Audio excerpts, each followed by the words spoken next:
If practicing piano sometimes, or most times, feels like a struggle or a grind, it's not your fault. The problem is the way that most of us were taught to learn. And in this video, I'll give you 3 really weird but really effective strategies that will not only make learning piano easier, but they will supercharge your practice and actually make practicing fun.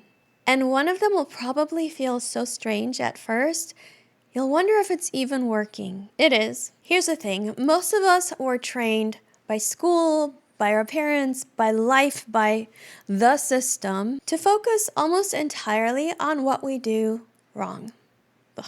We were taught to grind through discomfort, shamed for making mistakes or for not being perfect, and many times led to believe that if we're not suffering, we're not learning. Do you remember pop quizzes in school?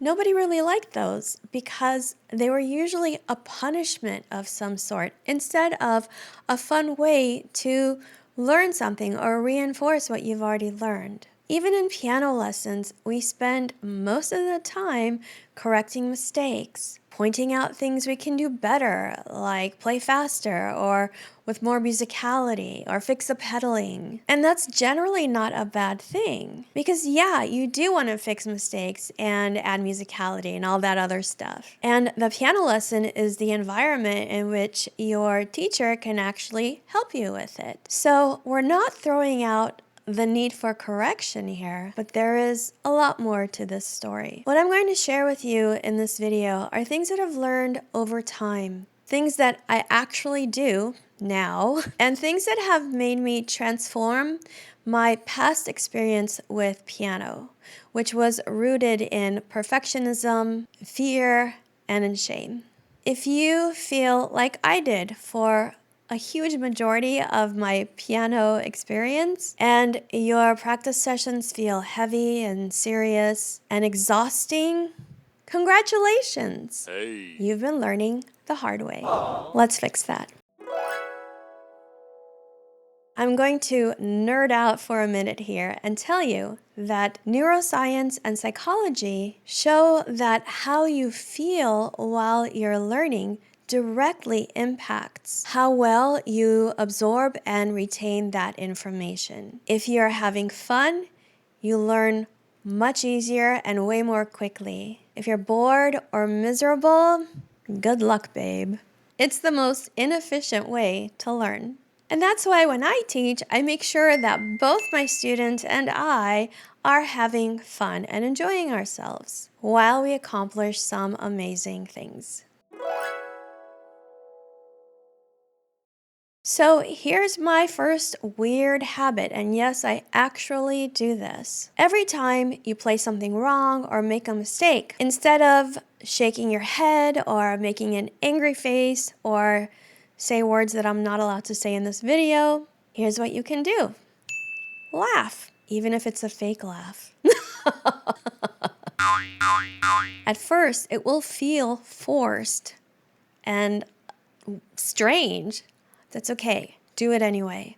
Why does this work? Very simple. Laughing instantly shifts you out of that threat response, the fight, flight, or freeze, and into a relaxed, open, learning-ready state of mind, which is exactly where we want your brain to be. Laughing also removes the emotional heaviness of a mistake. So instead of it feeling like a disaster, a mistake just feels like a neutral piece of information. It's just feedback and it's not a judgment on your character or even your abilities. So what we're doing is reconditioning your brain's automatic response to making mistakes. You do this for a while and over time your brain will start to associate mistakes with curiosity. Like what went wrong and why, instead of shame and anger.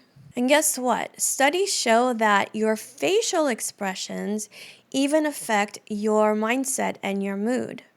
So when you're smiling and laughing, you're telling yourself that you're having fun practicing, which then shifts your brain chemistry into a more relaxed and open to receive state.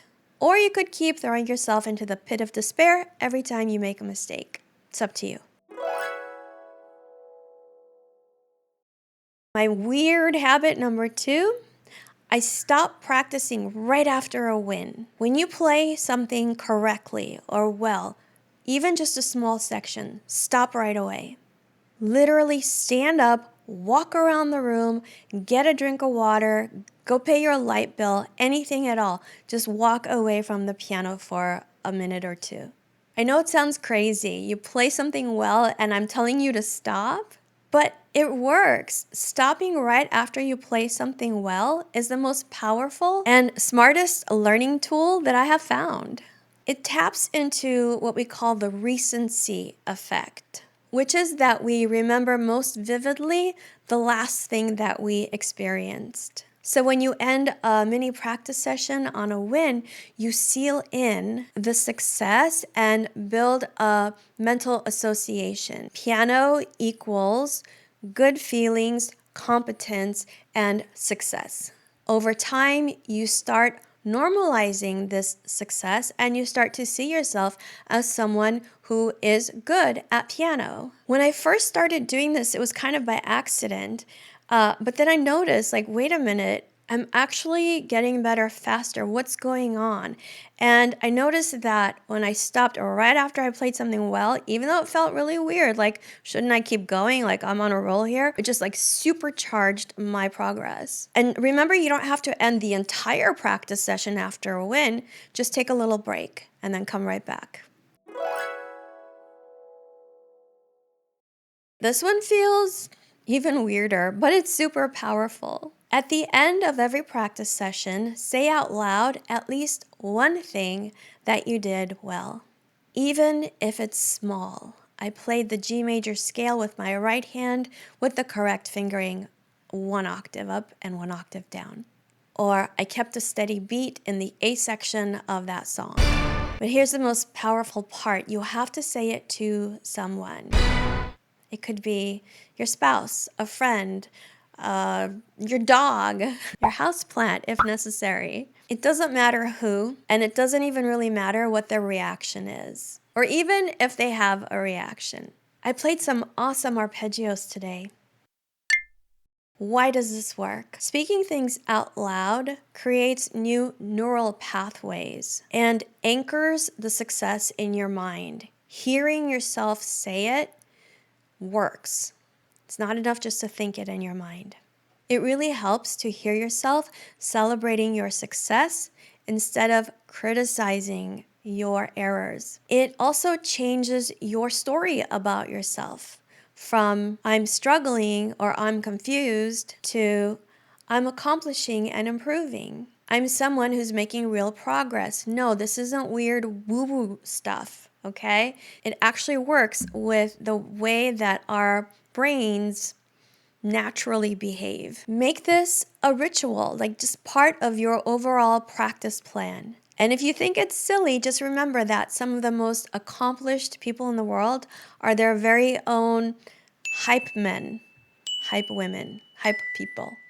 I must be the greatest. I told the world. Here's the thing. Everything I shared with you in this video feels weird at first because it's breaking old patterns. Most of us were taught to equate learning with pain, but real learning, especially in music, thrives in an environment of playfulness and joy and lightness. If you want piano to feel magical again, like it probably did when you were first dreaming about making beautiful music on those keys, these 3 habits can help you rewire how you experience playing the piano.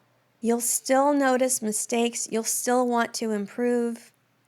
That's normal, but you'll be growing from a place of strength, not a place of fear or shame. And honestly, piano's a lot more fun when you stop beating yourself up about it. I'd love to know which of these 3 felt the weirdest for you. Let me know in the comments. And bonus points if you smile while typing. And if you want more joyful, real strategies to finally make piano the best part of your day, come hang out with me here every week. We're building a whole new kind of piano journey here, and it's way more fun than the old way. Keep practicing, have fun, and I'll see you soon. Bye.